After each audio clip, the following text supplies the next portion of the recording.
Hi everyone, welcome back to the Voice of Dr. Yan. In this episode, we are focusing on the intelligence failure behind the war between Hamas and Israel and the free world. And our regular guest, Edward Hoagland, has already presented his very great insights in the last section. And we are going to continuously talk about a lot of aspects we care about. So, Edward, let's move to the next point I want to discuss with you. According to The Hill, we can see that they talk about how strong the Iron Dome of Israel is. I have seen a lot of reports about Iron Domes before.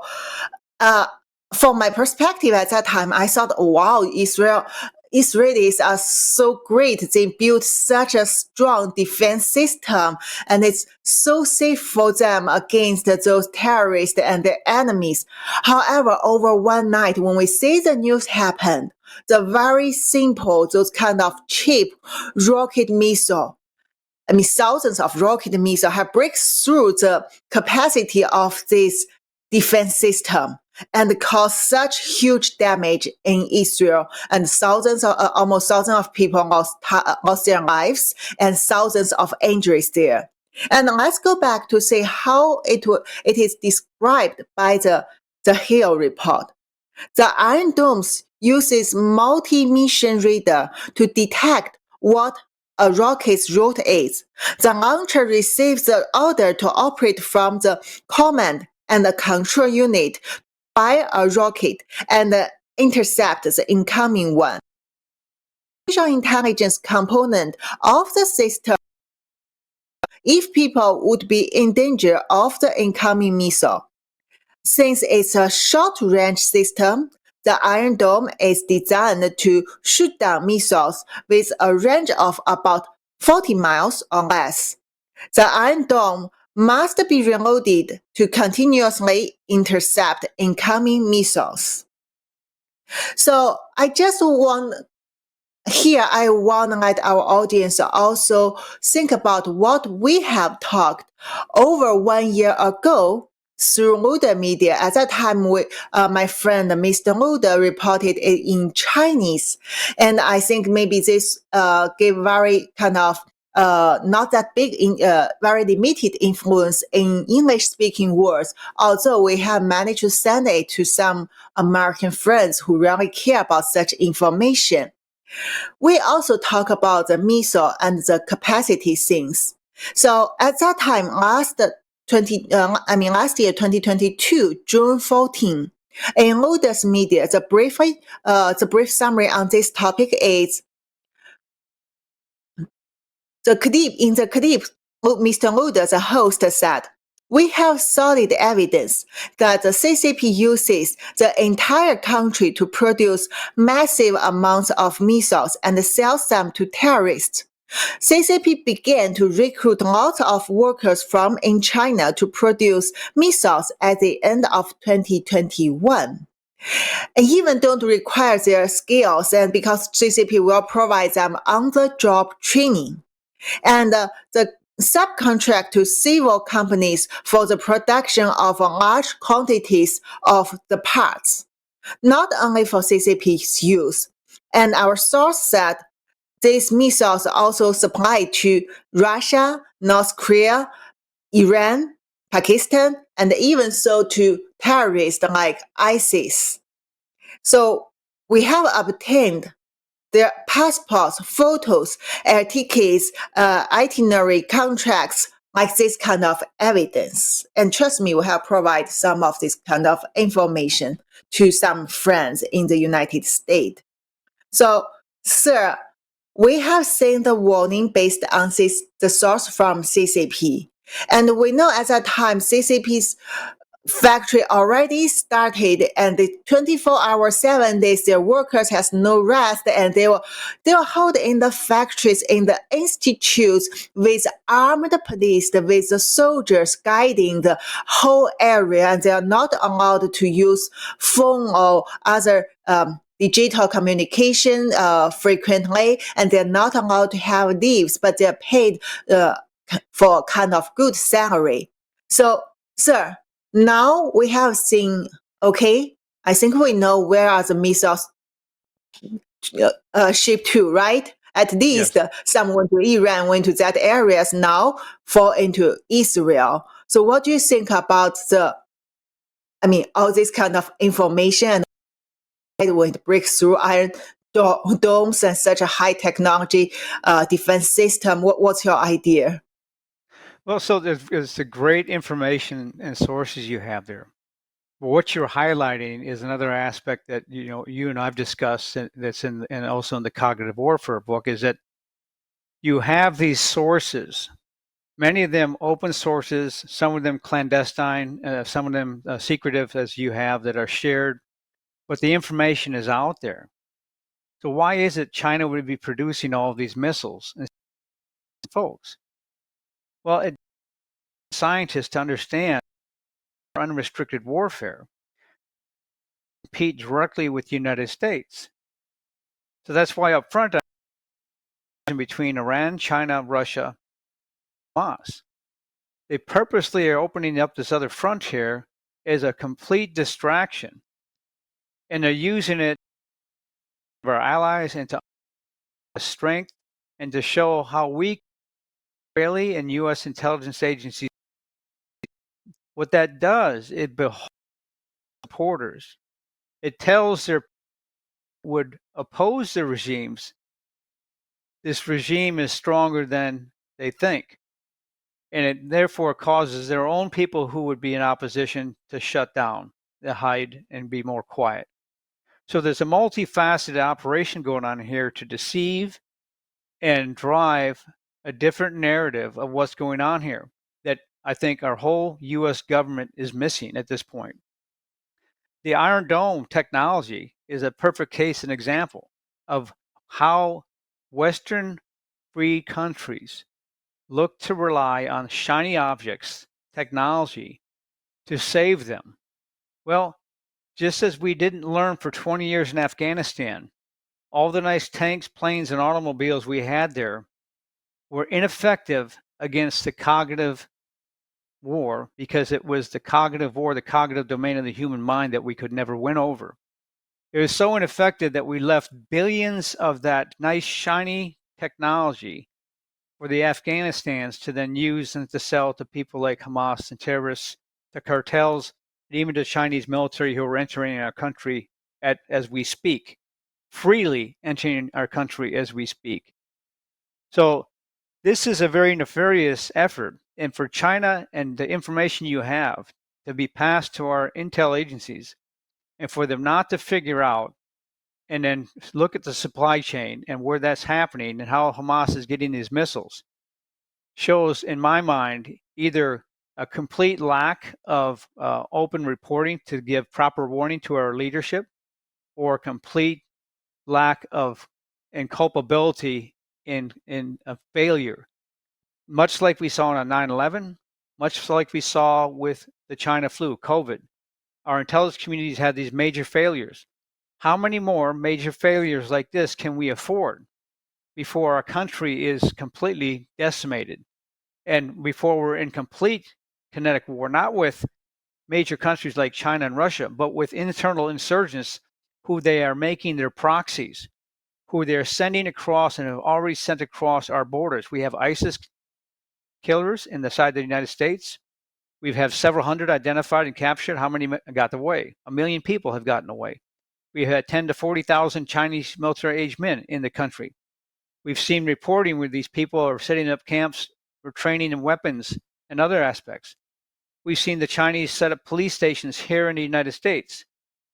This is a multifaceted strategy, and it's using the most unconventional means and very cheap and effective means to completely outmaneuver us and the United States once again, thinking we have all this might, the ships, the tanks, and other stuff. They're absolutely useless if you understand cognitive warfare, because they're using the most unconventional means to then outmaneuver us. And all those major weapon systems can do little to nothing, as we've seen with the Iron Dome. They figured out how to overcome it, how to overmass it. Back to you, Dr. Yan. Thank you. So you have mentioned a lot of things happened around us, like those really potential crises, like the military age Chinese, actually military trained illegal immigrants through borders, and combined with cartels, combined with terrorists, and even millions of people coming in. I mean, it means like just need one ticket to arrive America continent, then somehow you can go to America. And then that means the whole battlefield can be shipped from Israel to US very easily in a low cost. And also, Yes. not only about that, we have seen the spy balloon, right?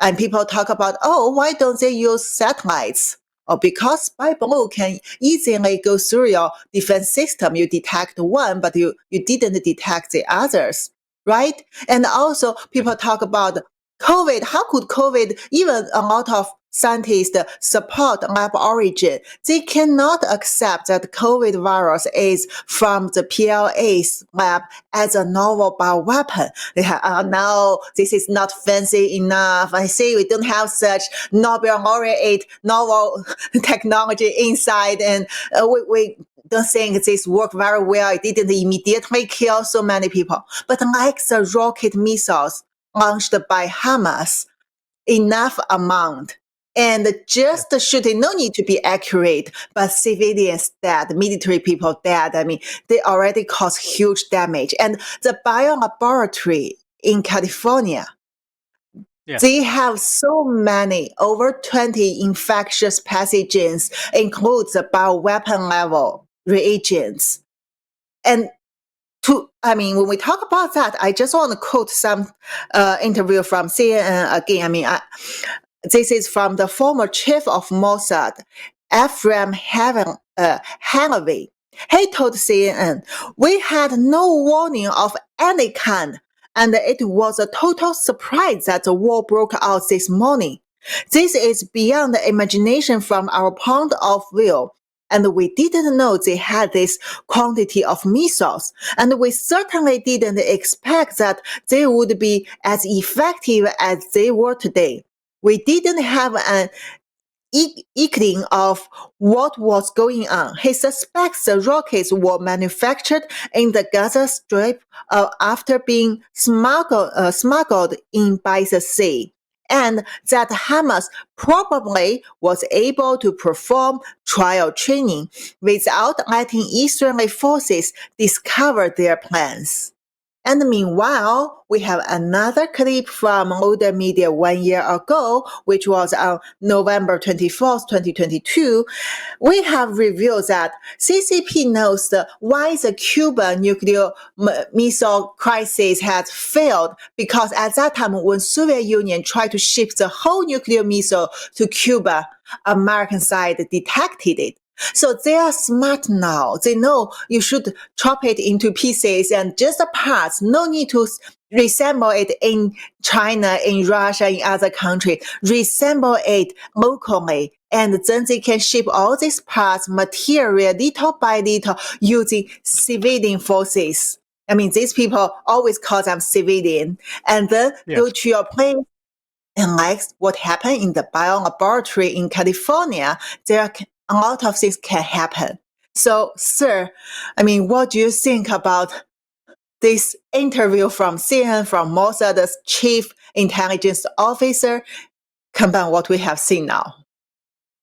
All right, great question. You have some great questions today. They're very, very important questions. So let's take a look at this from both a deception and manipulation aspect, but also from the technical aspect you're talking in the shipment environments.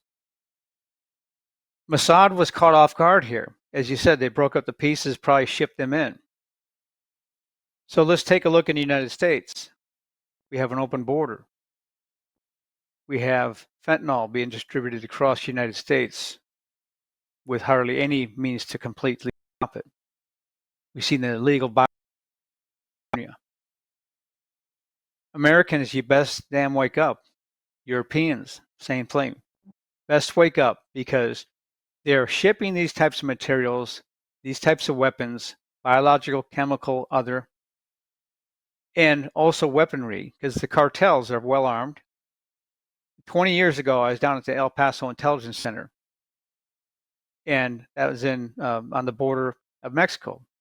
And at that time, they showed me the network the cartels had laid out across the United States. And it looked like veins going across the whole United States, like a human vein network. That's been amplified over the last 20 years significantly. And now you have the cartels running an operation where they're continually feeding new people in and helping not just people escaping their countries, but a variety of the various actors enter into the United States. And with them, you can expect for them to be carrying certain types of military and other types of capabilities, as we've seen them caught on the border with high weaponry, multi different caliber weapon systems, automatic weapon systems, and others.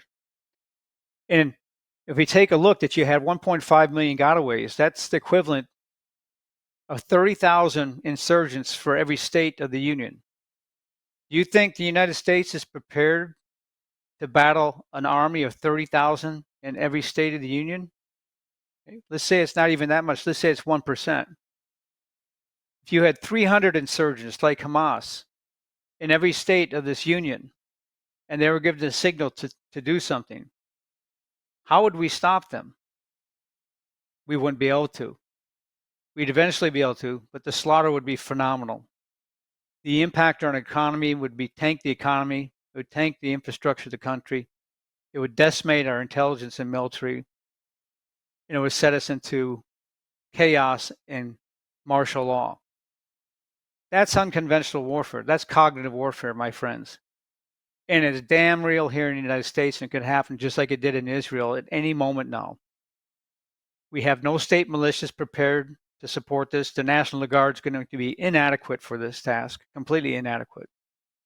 But now let's take a look how they're also seeding the ground here in the United States. Why is it that we saw massive demonstrations in support of these murderous animals in New York, in Michigan, and where else? Harvard University. Back in the 1960s, our soldiers were vilified as baby killers because we had a few go off the reservation and commit some atrocities, and they were held accountable. Several decades later, we now see a slaughter of innocent civilians, children being beheaded, women raped, paraded around. And you have people of Harvard University praising and supporting the people who did that. If you, American, and you, the world, don't understand cognitive warfare, it's damn time that you start.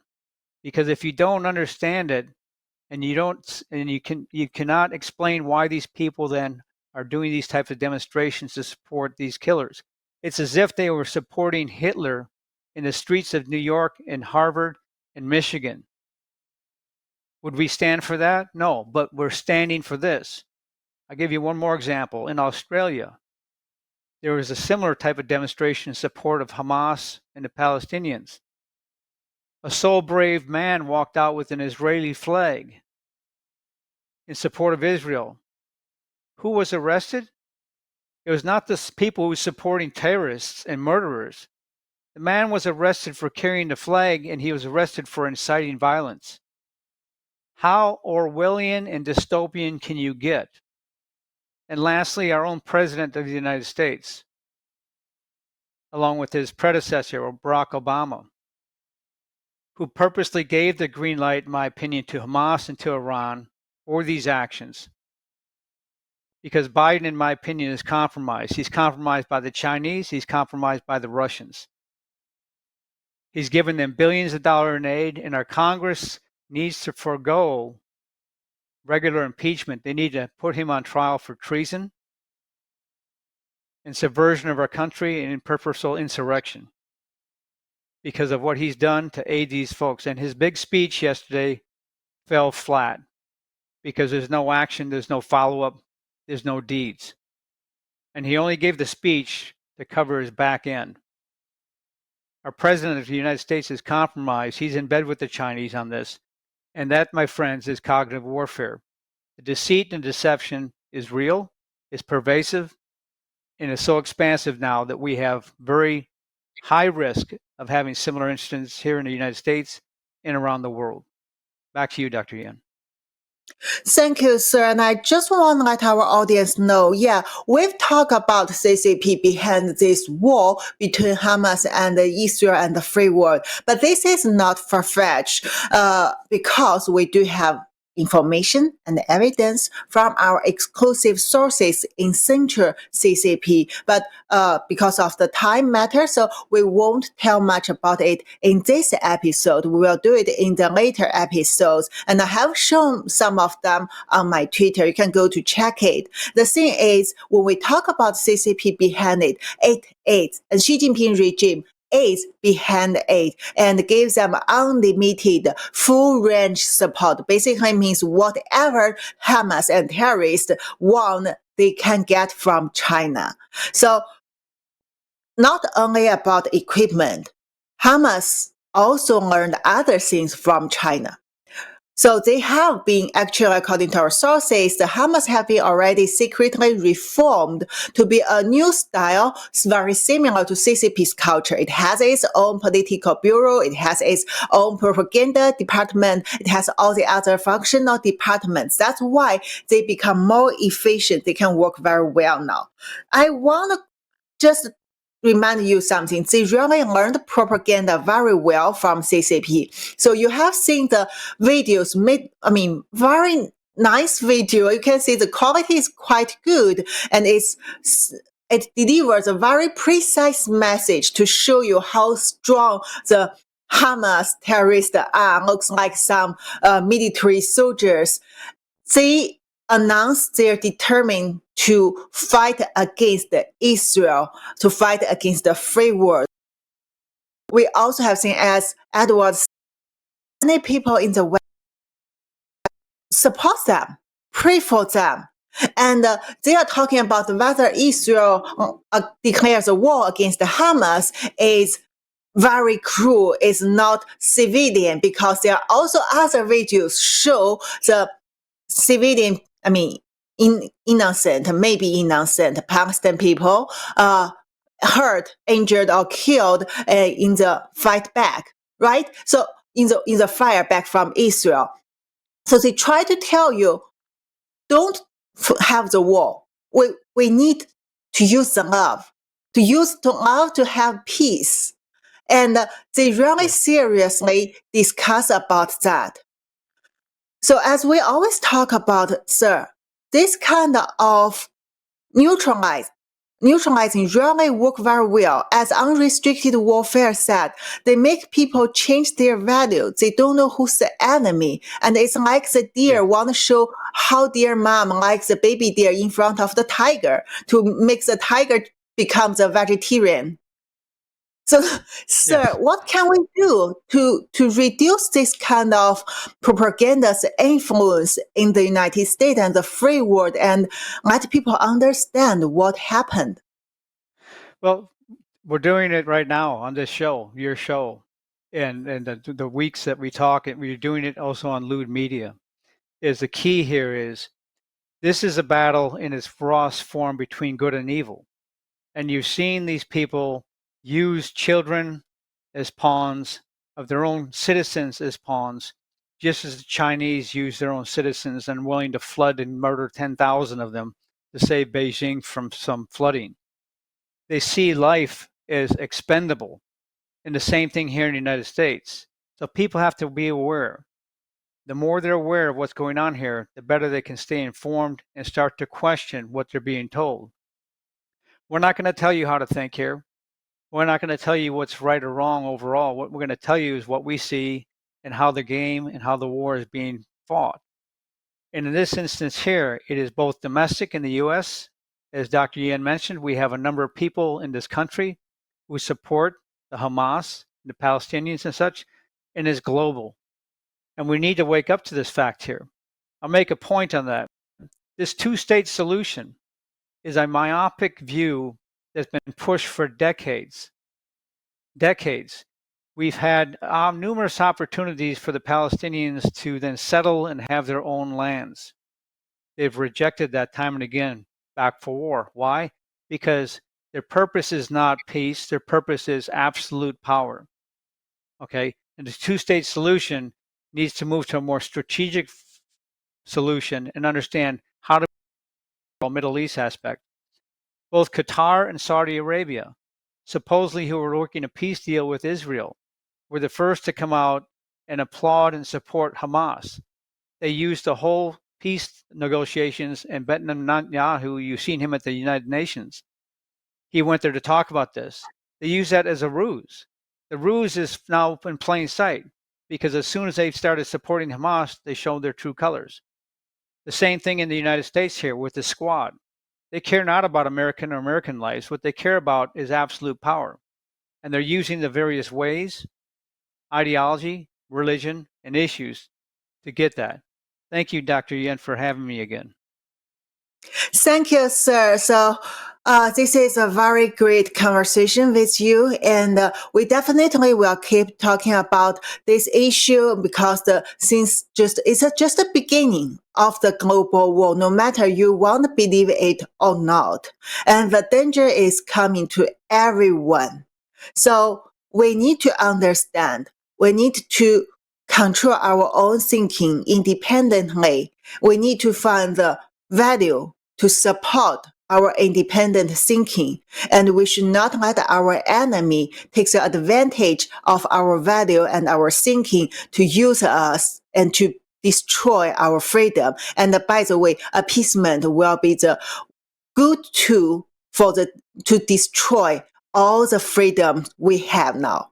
And thank you, sir. And thank you for everyone. Every Saturday and Sunday, the Voice of Dr. Yan at 4 p.m. Eastern Time on a Mark Out Loud radio network or iHeartRadio. Or you can listen to it after that from various apps like Podcast, Spotify, Google Podcast, Pandora for free. Thank you.